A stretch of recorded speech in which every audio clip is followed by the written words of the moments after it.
Nakapuntos ang kampanya ng adwana laban sa smuggling. Ito ay matapos na makumpiska ang 60 milyong pisong halaga ng kontrabando sa Port of Manila. Ang ulat mula kay Noel Perfecto. Kasong paglabag sa Tariff and Customs Code of the Philippines ang isinampa ni Customs Chief Rufy Biazon laban sa kumpanyang Telsphere International Trading Corporation.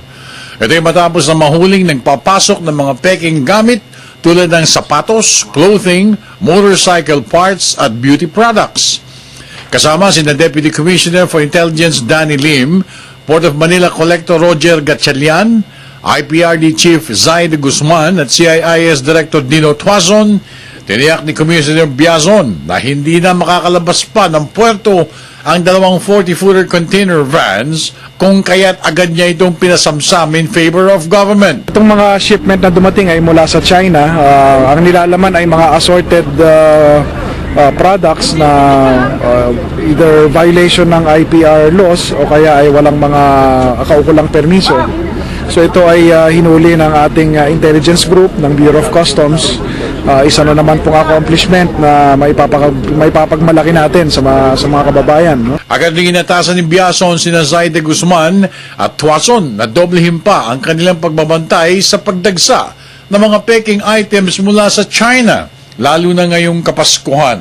Siyempre, minonitor ng maigi ng intelligence group natin yung shipment at noong sa tamang panahon ay ininspeksyon nila at doon nakita na bumungad na itong mga kalaman nito ay na-misdeclare, may violation ng intellectual property rights at yung iba nga walang kaukulang dokumento. Sinabi naman ni DepCom Lim na sisirain agad ng adwana ang mga nasabsab ng mga peking gamit upang hindi na ito mapunta pa sa lokal na merkado.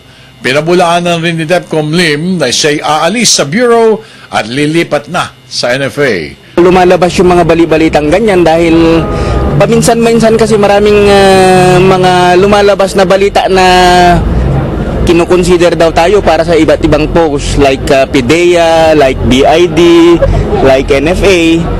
Sa akin naman salamat kung tayo ay being considered for these positions. Para sa Telebisyon ng Bayan, ako naman si Noel Perfecto.